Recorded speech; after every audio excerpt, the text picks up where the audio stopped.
Latar belakang. Dalam dunia consumer goods, strategi bundling merupakan taktik pemasaran yang umum digunakan untuk meningkatkan volume penjualan dan penetrasi pasar. Namun, efektivitasnya sangat bergantung pada segmentasi pasar yang tepat. Dalam kasus ini, perusahaan menerapkan bundling produk premium dan reguler di pasar tradisional dengan ekspektasi mendorong adopsi produk baru sekaligus menghabiskan stok lama. Sayangnya, strategi ini tidak membuahkan hasil seperti yang diharapkan di lapangan. Kronologi kejadian. Awal bulan 1, perusahaan meluncurkan program bundling, pembelian 2 produk reguler plus 1 produk premium gratis. Materi promosi didistribusikan melalui sales eksekutif ke toko-toko tradisional. Minggu kedua, banyak pedagang tradisional menolak program bundling dengan alasan produk premium sulit dijual secara satuan, dan konsumen tidak mengenalnya. Minggu ketiga, sales eksekutif mulai melaporkan bahwa strategi bundling justru memperlambat penjualan produk reguler karena toko enggan menerima bonus produk yang tidak diminati. Akhir bulan 1, data penjualan menunjukkan stagnasi di channel tradisional. Awal bulan 2, beberapa toko mengembalikan stok bundling yang belum laku. Pertengahan bulan 2, tim sales menghentikan promosi bundling di lapangan secara tidak resmi. Program dinyatakan gagal di bulan ketiga.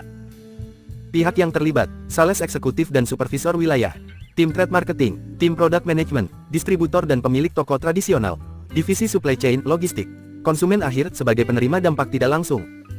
Masalah utama, strategi bundling yang dirancang tanpa mempertimbangkan karakteristik konsumen pasar tradisional menyebabkan produk premium tidak diterima, bahkan menghambat penjualan produk utama. Dampak terhadap perusahaan, penurunan penjualan di pasar tradisional yang selama ini merupakan backbone volume, menumpuknya stok produk premium di lapangan, frustrasi di kalangan tim sales karena sulit mengeksekusi program, ketegangan dengan mitra toko akibat penawaran produk yang tidak sesuai kebutuhan, menurunnya efisiensi distribusi dan ROI promosi. Analisis penyebab 5 Whys. 1. Mengapa strategi bundling tidak efektif? Karena toko dan konsumen tidak tertarik dengan produk premium yang disertakan. 2. Mengapa tidak tertarik dengan produk premium? Karena tidak sesuai dengan daya beli dan preferensi konsumen di pasar tradisional. 3. Mengapa strategi tetap diterapkan di pasar tradisional? Karena strategi bundling dibuat seragam tanpa diferensiasi channel. 4. Mengapa tidak ada diferensiasi channel? Karena riset perilaku konsumen tidak dilakukan secara spesifik per segmen. 5. Mengapa riset tidak dilakukan? Karena asumsi manajemen bahwa strategi bundling bersifat universal dan otomatis berhasil.